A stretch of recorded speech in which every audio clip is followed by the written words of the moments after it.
Hello বন্ধুরা, সেলাইয়ের চ্যানেলে তোমাদের সবাইকে স্বাগত জানিয়ে শুরু করছি। আজকে তোমাদের দেখাবো ব্লাউজের পেছনের পাটে ট্রায়াঙ্গেল শেপে খুব সুন্দর ডিজাইনের গলার কাটিং এবং স্টিচিং কিভাবে করতে হবে, দুইটাই তোমাদের ভালো করে বুঝিয়ে বলে দেব। দেখো কোন মাপটার পরে তোমরা কোন মাপটা নেবে। তো আমি যেহেতু এখানে 40 সাইজ ব্লাউজের পেছনের পাটটা রেডি করছি, তো আমরা এখান থেকে টোটাল লম্বাটা আমাদের লাগবে 14 ইঞ্চি। তো 14 ইঞ্চি থেকে আমি এখানে 1.5 ইঞ্চি কাপড় এক্সট্রা নিয়ে নিয়েছি। অনেক সময় দেখবে সুতা বেরোয়, এই জন্য আমি কিন্তু এটা নিয়ে নিয়েছি। তো দেখো এখানে আমি প্রথমে সেলাই মার্জিনের জন্য 1/2 ইঞ্চি থেকে 2 সুতা বেশি নিয়ে নিয়েছি। এখান থেকে কোমরের পাটটা রাখবো আমরা 4 ইঞ্চি। তো 4 ইঞ্চিতে আরেকটা মার্ক করে দিলাম। আর সেলাই মার্জিনের জন্য আরও 1/2 ইঞ্চি দরকার, এখানে আরেকটা মার্ক করে দিলাম। আর টোটাল লম্বাটা আমরা রাখবো 14 ইঞ্চি। তো এখানে কিন্তু আমি 14 ইঞ্চি থেকে 2 সুতা বেশি রাখলাম। দেখো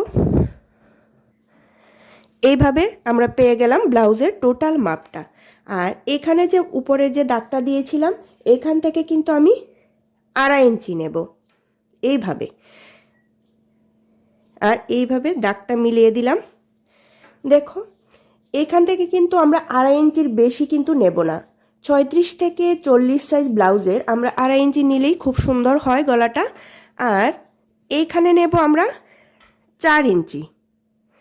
এইভাবে আমরা 4 ইঞ্চি নেব। আর গলাটার ডিপটা দেব 3.5 ইঞ্চি উপরের দিক থেকে, কিন্তু এখানে আমাদের 3.5 ইঞ্চি আসছে। দেখো 3.5 ইঞ্চি থেকে আবার এখানে একটা 3 ইঞ্চিতে মার্ক করে দিলাম, কারণ উপরের গলাটা আমরা গোল গলা বানিয়ে নিব। এইভাবে উপরের দাগটার সাথে নিচের দাগটা আমরা মিলিয়ে একটা বক্স রেডি করে নেব। আর এখানে গোল শেপ দিয়ে আমরা গলাটা বানিয়ে নেব। উপরের গলাটা থেকে আমরা এইভাবে এইখান থেকে ধরে আমরা এইখান পর্যন্ত মিলিয়ে ট্রায়াঙ্গেল শেপটা তৈরি করে নেব। এইভাবে এখন আমরা যেভাবে মার্ক করেছি এইভাবে কিন্তু আমরা কাটিংটা করে নেব। এই কাটিংটা কিন্তু আমরা বড় কাটবো না, তাহলে পেছনের গলাটা একদম বড় হয়ে যাবে, মাপের থেকে বেশি চলে আসবে। এটা কিন্তু আমরা 2.5 ইঞ্চিই রাখবো। আর সেলাই করার পর কিন্তু আমরা 3 ইঞ্চি পেয়ে যাব। এইভাবে কাটিংটা করে নিলাম। দেখো ট্রায়াঙ্গেল শেপ কিন্তু আমাদের চলে আসলো। আর এখানে কিন্তু আমি সম্পূর্ণটা কেটে দিলাম যাতে জয়েন্টটা না থাকে। এখানে আমি ডুরি লাগিয়ে দেব। ডুরি লাগানোতে ডিজাইনটা কিন্তু সুন্দরই আসে, এটা আমারও পছন্দ। দেখো এভাবে কাটিংটা করার পর তোমরা যদি চাও ব্লাউজের যে এই লাইলিনটা কিন্তু ব্লাউজের সামনের দিকে রেখেও কাটতে পারো। আমি কিন্তু পেছনের দিকে রেখেছিলাম। দেখো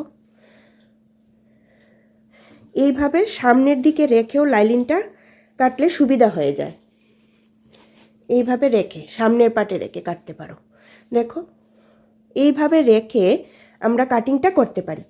আমি কিন্তু পেছনের দিকে রেখেছিলাম, এই জন্য কিন্তু আমি এখন ব্লাউজ পার্টের সামনের দিকে নিয়ে চলে এসেছি লাইলিনের কাপড়টা। এখন আমরা ডুরিটা দেখো আগেই রেডি করে রেখেছি। ডুরিটা এই লাইলিনের ভেতরে এই কর্নারে কিন্তু আমরা দিয়ে দেব। এইভাবে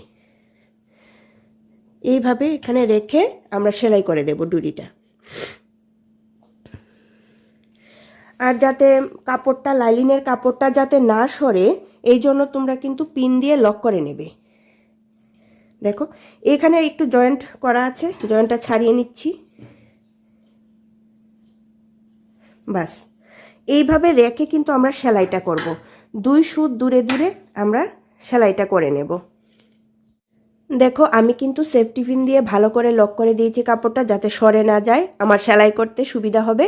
আর এখানে কর্নারে কিন্তু আমি ডুরিটা রেখে লাইলিনের আর ব্লাউজের কাপড়ের মাঝখানে কিন্তু আমি ডুরিটা রেখে এখন 2 সুত দূরে দূরে এইভাবে সেলাই করে দেব সম্পূর্ণটা। সেলাই করার পর দেখো আমি সেলাই করার পর ছোট ছোট কাট দিয়ে দিয়েছি।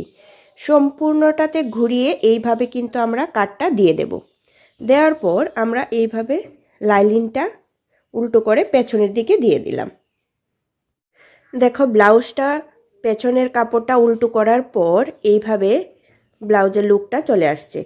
এখন আমরা এই কর্নারের ঠিক 1 ইঞ্চি দূরে দূরে এখান থেকে এইটুকু উঠিয়ে 2টা টিকেন দিয়ে দেব।